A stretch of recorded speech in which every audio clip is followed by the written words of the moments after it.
Welcome all. Our today's topic is work breakdown structure. In short form, it is known as WBS. We have taken interview about or we have find some examples in our daily life related to the WBS.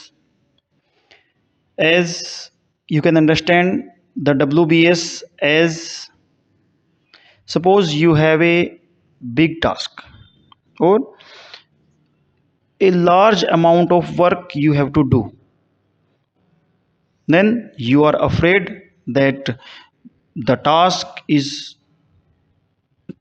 too much large, too much hard. Then what will you do that you can achieve this particular goal on time? Okay, here WBS will help you. WBS says that you have to break your entire task into some smaller tasks. Okay, small task means you have suppose you have to done 100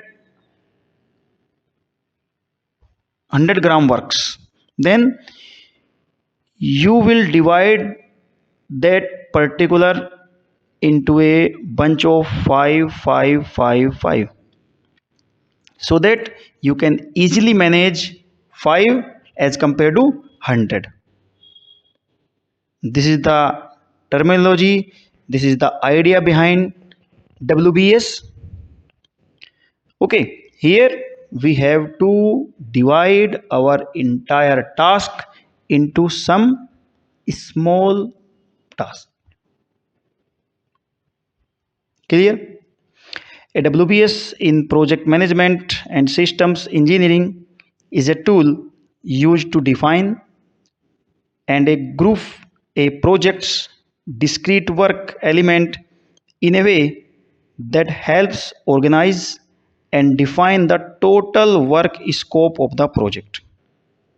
In short, we can say dividing complex projects into simpler and manageable tasks is the process identified as WBS. A WBS structure is a deliverable oriented hierarchical decomposition of the work to be executed by the project team to accomplish the project objective and create the required deliverables. A WBS element may be a product, data, a service, or any combination. Here we will take an example.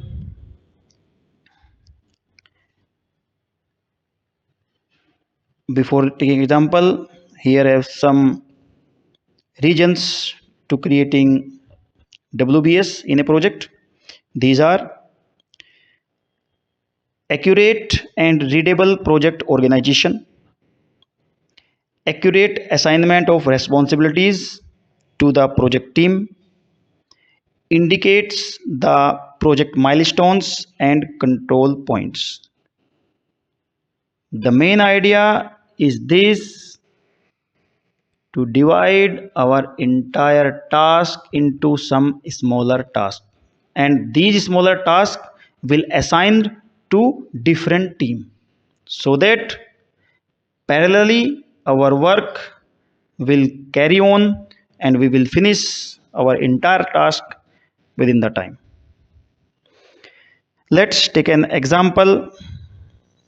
Here is an example of an aircraft system. It have three levels. Aircraft system is our total task. We have divided this into three main areas.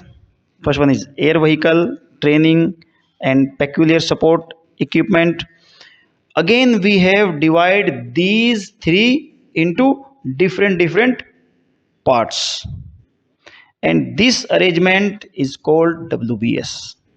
Same as we will follow in a software, that we have to create a particular software, we will divide that particular into some modules, and these modules further divided into some smaller tasks,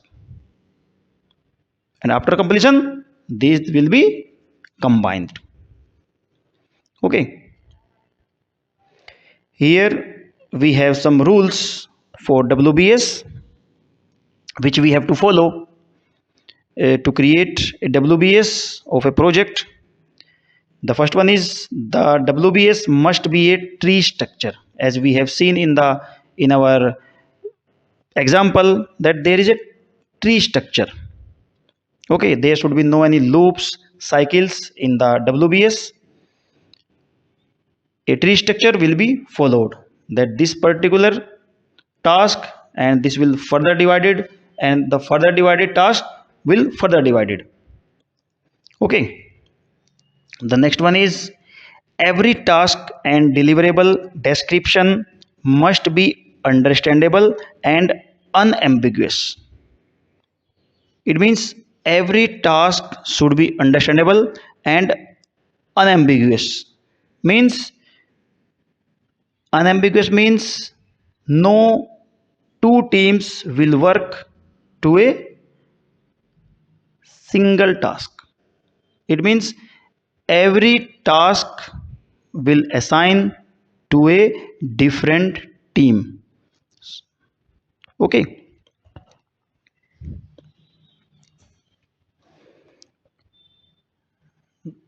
this is clear. The third rule is every task must have a completion criteria of a deliverable. Means after finishing a particular task you will get a output. Okay, there should be a defined particular output for any task. Next one is all deliverables must be identified.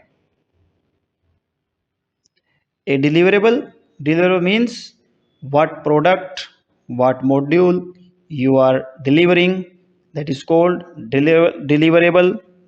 And after every task you will get some concrete output. If we say the next one is positive completion of the tasks must imply completion of the whole task. It means suppose we have a task, we have divided this into four categories, or four, we can say four different subtasks. Then if these subtasks will completed, these subtasks will achieved, then this will implies that we have developed these four criterias, these four modules for a project. This should not be that we have work on these four subtasks, again we have to do these subtasks to complete the project. This should not be happen. Okay, the purpose of the WBS is to identify the subtask necessary to complete the whole task. If important tasks or deliverable are missing, the whole task will not be accomplished. As we have discussed earlier, that the rule number 3 say every task must have a completion criteria. It means every task will produce an output. This is very important and very famous aspect in project development, which is followed in every project. Okay, so this is all done in this lecture. Prepare your good quality notes and be in learning mode always.